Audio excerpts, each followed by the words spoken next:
কি মায়া হে মায়া, ম্যাথস কি মায়া। তাহলে তোমরা বলতে পারবে ওই এরকম চং কতগুলো তৈরি করা যাবে? বলতে পারবে হচ্ছে এই বড় চংটাকে গলানোর পর। তাহলে বড় চংটার বহির্ব্যাস হচ্ছে 16 সেমি। তাহলে 3 আয়তন সূত্র কি হয়? পাই আর স্কয়ার এইচ পাই বাই 7 হয়। আর এর মান কত? আর মান হচ্ছে ব্যাসার্ধ। কিন্তু এটা হচ্ছে ফাঁপা চং। ফাঁপা চংয়ের আয়তনের সূত্র কি হয়? ফাঁপা চংয়ের আয়তনের সূত্র হয় আরে अभी तो पार्टी शुरू हुई है। আর আমাদের পার্টি মানে হচ্ছে ম্যাথস পার্টি, তাই তো? ম্যাথস কষাই হচ্ছে আমাদের ম্যান পার্টি। তো আমরা আজকে চলেছি লম্ব বৃত্তাকার চঙের লেকচার নাম্বার 8-এ। আগের দিন অর্থাৎ লেকচার নাম্বার 7-এ আমরা ফাঁপা চঙের সম্বন্ধে আলোচনা করেছিলাম। ফাঁপা চঙের বিভিন্ন টাইপের সূত্রগুলো আলোচনা করেছিলাম। আজকে সেই সূত্রগুলোর কি দিন? প্রয়োগের দিন। আজকে আগের দিন যে সূত্রগুলো আলোচনা করেছিলাম সেই সূত্রগুলোকে আজকে প্রয়োগ করে দেখাবো। দু একটা ফাঁপা চঙের অঙ্ক সম্বন্ধে আলোচনা করব সেই সূত্রগুলোকে কাজে লাগিয়ে নিয়ে। বুঝতে পারছো? তার জন্যে আমার মনে হচ্ছে ভিডিওটি ভীষণ ইন্টারেস্টিং হতে চলেছে। তোমাদের কি মনে হয়? ভিডিওটি দেখার পরে তো বুঝতে পারবে। তার জন্যে আমাদের যেতে হবে বোর্ডে, কারণ বোর্ডেই তো আলোচনা করব, তাই না? তো চলো আর শুভ কাজে দেরি করতে নেই। So let's go. চলে এসো, ম্যাথসের পার্টি শুরু হতে চলেছে। কিসের পার্টি? ম্যাথস পার্টি শুরু হতে চলেছে। তো ম্যাথস পার্টিটা শুরু করব প্রথমে কোশ্চেন থেকে 8-এর 13 কোশ্চেনটি দিয়ে। কোশ্চেনটি হচ্ছে কি, যে একটা ফাঁপা চোঙ আছে, সেই চোঙটি, চোঙ মানে কি, এটা হচ্ছে একটা ফাঁপা পাইপ, একটা লোহার পাইপ আছে। সেই লোহার পাইপটির বহির্ব্যাস দেওয়া আছে 30 সেমি, অন্তর্ব্যাস দেওয়া আছে 26 সেমি, উচ্চতা আছে 14.7 মিটার। এটা কিন্তু সেমি নাই, কি দেওয়া আছে? এটা মিটার। আমাদের বের করতে হবে এই যে লোহার পাইপটা আছে তার সমগ্র তলে আলকাতরার প্রলেপ দিতে হবে। কি দিতে হবে? আলকাতরার প্রলেপ। আলকাতরার প্রলেপ কেন দেবো? যাতে করে লোহাটা নষ্ট না হয়, তাই না? তো আলকাতরার প্রলেপ দিতে গেলে 1 বর্গ ডেসিমিটারে 1 বর্গ ডেসিমিটারে খরচ হয় কত টাকা? 2.25 টাকা। 1 বর্গ ডেসিমিটারে খরচ হয় আমাদের 2.25 টাকা। তাহলে এই পাইপটাই সমগ্র তলে যদি আলকাতরার প্রলেপ দিই তাহলে মোট কত খরচ হবে সেইটাই বের করতে হবে। তো আমাদের দেওয়া আছে বহির্ব্যাস 30 সেমি, তার মানে বহির ব্যাসার্ধ আমরা বের করতে পারবো ইজিলি। বহির ব্যাসার্ধ কত হবে? 30/2, তার মানে হচ্ছে 15 সেমি। একটা কথা বলবো, প্রত্যেক বর্গ ডেসিমিটারে খরচ হয় 2.25 টাকা। তার জন্যে যদি আমরা এই সেমিটাকে ডেসিমিটার করে নিই তাহলেই কিন্তু বেশি সুবিধাজনক হবে। তার জন্য 15 সেমিকে আমরা যদি ডেসিমিটার করি তাহলে কি হবে? 15কে 10 দিয়ে ভাগ। ক্লিয়ার? সেমিকে আমরা যদি ডেসিমিটার করতে চাই তাহলে 10 দিয়ে ভাগ করতে হয়। 15কে 10 দিয়ে ভাগ দিলাম, তার মানে এটা আর সেমি থাকবে না, এটা কি হয়ে যাবে? ডেসিমিটার। তার মানে 1.5 ডেসিমিটার। তাহলে বহির ব্যাসার্ধ পেয়ে গেলাম 1.5 ডেসিমিটার। একইভাবে অন্তর ব্যাসার্ধ কত হবে? কত আছে? 26 সেমি, তার মানে 26/2 সমান 13 সেমি। এটাকে যদি ডেসিমিটার করি তাহলে কত হবে? 13/10 ডেসিমিটার, তার মানে 1.3 ডেসিমিটার। 1.3 ডেসিমিটার। তাহলে বহির ব্যাসার্ধ পেয়ে গেলাম 1.5 ডেসিমিটার, অন্তর ব্যাসার্ধ পেয়ে গেলাম 1.3 ডেসিমিটার। আর উচ্চতা কত দেওয়া আছে? উচ্চতা দেওয়া আছে আমাদের 14.7 মিটার। এটা যদি ডেসিমিটার করতে চাই তাহলে কি করবো? এটাকে মিটার, তারপরে হয় ডেসিমিটার, মিটার তারপরে হয় ডেসিমিটার, তার মানে ডান দিকে, তার মানে 10 গুণ করবো। 14.7 ইন্টু 10 মানে কত হবে? 147 ডেসিমিটার। তাহলে বহির ব্যাসার্ধকে ডেসিমিটার বের করলাম, অন্তর ব্যাসার্ধকে ডেসিমিটার বের করলাম, আর উচ্চতাটাকেও কি করলাম? ডেসিমিটারে বের করলাম। এবার কি বের করতে হবে? আমাদের সমগ্র তলের ক্ষেত্রফল। সমগ্র তলের ক্ষেত্রফলের সূত্র কি হয়? আমরা তো আগের দিন জেনেছি সমগ্র তলের ক্ষেত্রফলের সূত্র হয়, সমগ্র তলের ক্ষেত্রফল কি হয় সূত্র? অবশ্যই এটা ফাঁপা চোঙ, সূত্রটা কি হবে? 2 π r1 plus r2 into h plus 2 π r1 square minus r2 square.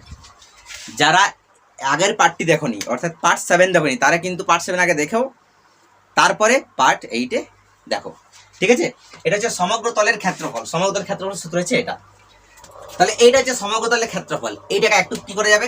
দেখো 2 π R1 প্লাস R2 এই চাইছে তো এর সাথে প্লাস 2 পাই এই যে a square R1 square minus R2 square, তার মানে কি এটা স্কয়ার মাইনাস বি স্কয়ার সূত্র কি লেখা যাবে, এটা R1 প্লাস R2 আর একটা ব্র্যাকেটে R1 মাইনাস R2, তাই তো লেখা যাবে, তো একদম লেখা যাবে। এবার কি কমন যাবে দেখো তো, কি কমন যাবে, কি কমন যাবে, 2 পাই R1 প্লাস R2, 2 পাই R1 প্লাস R2 কমন নিয়ে নেব, আমরা কমন নিয়ে নেব R1 প্লাস R2, তাহলে ব্র্যাকেটের ভিতরে কি থাকছে এইচটা প্লাস R1 মাইনাস R2টা, এটা থাকছে, ঠিক কিনা, থাকছে, এটা অবশ্যই থাকছে, অবশ্যই থাকছে। এবার 2 পায়ের মান 22/7, R1 plus R2 1.5, R1 value 1.5 plus R2 value কত 1.3, আর এইচ এর মান কত 147 প্লাস R1 মানে 1.5 মাইনাস 1.3। এইবারে কি করবে 2 ইন্টু 22/7, এই দুটো যোগ করলে কত হবে 2.8, আর 147 এই দুটো থেকে বিয়োগ করলে কি হবে 1.5 থেকে 1.3 বিয়োগ করলে 0.2। এইবার কি করব কি করব কি করব কি করব কি করব 2.8 কি করব 28/10 লেখা যাবে, অবশ্যই একদম লেখা যাবে। 147 পয়েন্ট, এটা কি লেখা যাবে 147.2, ক্লিয়ার। এবারে এইবারে এইবারে এইবারে সমান 2, এই যে 2 ইন্টু 22/7, যারা দেখ মেরা দিওয়ানাপন 28/10 ইন্টু এটা 147.2, এটা কি করে যাবে 147 আর নিচে 10, ওকে। এইবার কি করব কাটাকাটি করব, কাটাকাটি করব 7 4 28, তার মানে কি করিব 2 আর 22 গুণ করলে 22 44, 44 সঙ্গে 4 গুণ করলে 176 ইন্টু 1472 বাই 10 10 100 থাকে, ঠিক আছে। এইবারে এটা গুণ করতে হবে 1472 আর 176, এই দুটো গুণ করো, চলো গুণটা করা যাক। গুণ করে কি হবে 6 2 12 2 1 6 22 43 3 হাতে 4 4 6 24 4 8 8 2 4 6 8 4 6 বাদ 2 হাতে 1 6 22 43 4 4 24 4 8 8 2 4 বাস, ঠিক আছে। এবার 7 2 14 4 হাতে 1, আমরা হাতে 1 বলি, ঠিক আছে। 7 2 14 4 হাতে 1, 7 7 49 থাকে 50 0 হাতে 5, 4 7 8 5 33 3 হাতে 3, 7 থেকে 7 3 10, 4 1 2 7 10 0 হাত থেকে 1 8 3 11 7 18 19 9 হাতে 1 4 4 5 2 259072 259072 বাই 100। এবার যেহেতু বাই 100 আছে তাই কি করব দশমিকটা এদিকে দুবার লিখতেই পারি 259072 আর দশমিকটা এখানে, এত বর্গ ডেসিমিটার। তার মানে এইটা হচ্ছে কি ফাঁপা চৌংটার সমগ্র তলের ক্ষেত্রফল। এইবারে 1 বর্গ ডেসিমিটার জন্য খরচ হয় আমাদের কত 2.25 টাকা। 1 বর্গ ডেসিমিটার আলকাত্রা দিতে খরচ হয় 2.25 টাকা। তাহলে এত বর্গ ডেসিমিটার আমাদের বেরিয়েছে, এত বর্গ ডেসিমিটার জায়গায় আলকাত্রা প্রলেপ দিতে হলে কি করতে হবে, এটার সঙ্গে এটা গুণ করতে হবে, ঠিক না। তাহলে এবার গুণ করো, তার মানে মোট খরচ হবে আলকাত্রা দিতে, আলকাত্রার প্রলেপ দিতে, আলকাত্রার প্রলেপ দিতে মোট খরচ হবে কত 2 গুণ হয়ে যাবে 2590.72 ইন্টু 2.25 এত টাকা। এইটা গুণ করে যত হবে সেটাই হবে আমাদের অ্যান্সার, সেটাই হবে আমাদের অ্যান্সার। তো ক্যালকুলেশনটা করা যাক। এটা কি করব 259072 বাই 100 লিখতে পারি, ইন্টু এটা কি লিখতে পারি 225 বাই 100। এবার কি করব কাটাকাটি করব, 25 দিয়ে ডাইরেক্ট কাটছি, 25 9 225 হয় আর 4 25 100 হয়, ক্লিয়ার হয়েছে। এবার 4 দিয়ে এইটা কাটবো, 4 6 24 1 9 4 4 16 3 4 7 28 2 4 6 24 3 4 32, এটা হচ্ছে। তারপর 9 এর সঙ্গে এটা গুণ হবে, 8 9 72 2 হাতে 7, 6 9 54 আর সাথে 61 1 হাতে 6, 7 9 63 আর 6 কত 69 9 হাতে 6, 4 9 36 6 42 2 হাতে 4, 6 9 54 4 58 বাই কত 100, একটা দুটা, তাহলে 5829.12 এত টাকা। তার মানে এই যে ফাঁপা চোঙটা দেখতে পাচ্ছ, সেই ফাঁপা চোঙটাতে সমগ্র তলে যদি আমরা আলকাতরার প্রলেপ দিই তাহলে আমাদের খরচ হবে কত টাকা? 5829.12 টাকা। এত টাকা খরচ হবে কি করতে? আলকাতরার প্রলেপ দিতে। কোথায়? এই লোহার পাইপটাতে। ঠিক আছে, চলো এবারে আরেকটা কোশ্চেন যাওয়া যাক। তো এইবারে চলে এসেছি 18 কোশ্চেনটাতে। কোষে দেখি 18টা সেম ভাবে একটা লম্ববৃত্তাকার লোহার চোঙ আছে, সেই চোঙটার বহির্ব্যাস দেওয়া আছে 16 সেমি, অন্তর্ব্যাস দেওয়া আছে 12 সেমি, উচ্চতা দেওয়া আছে 36 সেমি। ঠিক আছে, এই চোঙটাকে এবার কি করা হলো? গলানো হলো। ঠিক আছে, চুল্লিতে ঢুকাই নিয়ে ওইটাকে গলিয়ে দেওয়া হলো। তাহলে কি হলো? লোহার একটা তরল লোহা পাওয়া গেল। সেই তরল লোহাটাকে এবার কি করব? ছোট ছোট নিরেট চোঙ তৈরি করা হবে। কি করা হবে? ছোট ছোট নিরেট চোঙ তৈরি করা হবে। কেমন নিরেট চোঙ?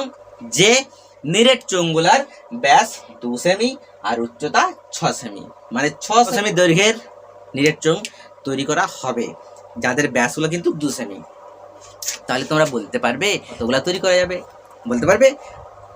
একদম পারবো, কিন্তু ক্যালকুলেশন করে, তাই না? বোর্ডে চলো। তাহলে প্রথমে আমরা কি করবো? এই যে বড় চোঙটা আছে, সেই বড় চোঙটার আয়তন বের করবো। দেখবো যে কতটা লোহা উৎপন্ন হচ্ছে, কত ঘন সেমি লোহা উৎপন্ন হচ্ছে এই বড় চোঙটাকে গলানোর পর। তাহলে বড় চোঙটার বহির্ব্যাস দেওয়া আছে 16 সেমি, তার মানে বহির ব্যাসার্ধ কত হবে? বহির ব্যাসার্ধ কত হবে জানো না? ব্যাসকে 2 দিয়ে ভাগ করলে বহির ব্যাসার্ধ পাওয়া যায়, তাই না? তার মানে 16/2 সমান 8 সেমি। অন্তর ব্যাসার্ধ কত হবে? 12/2 সমান 6 সেমি। আর উচ্চতা কত দেওয়া আছে? উচ্চতা দেওয়া আছে আমাদের 36 সেমি। তার মানে আয়তনের সূত্র কি হয়? ও স্যার, আয়তনের সূত্র একটু বলে দিন না স্যার। আয়তনের সূত্র কি হয়? পাই আর স্কয়ার এইচ। পাই আর স্কয়ার এইচ। পাই আর স্কয়ার এইচ। তার মানে পায়ের ভ্যালুটা কত হবে? পায়ের ভ্যালুটা কত? সবাই জানি আমরা 22/7 হয়। আর এর মান কত? আর মান হচ্ছে ব্যাসার্ধ।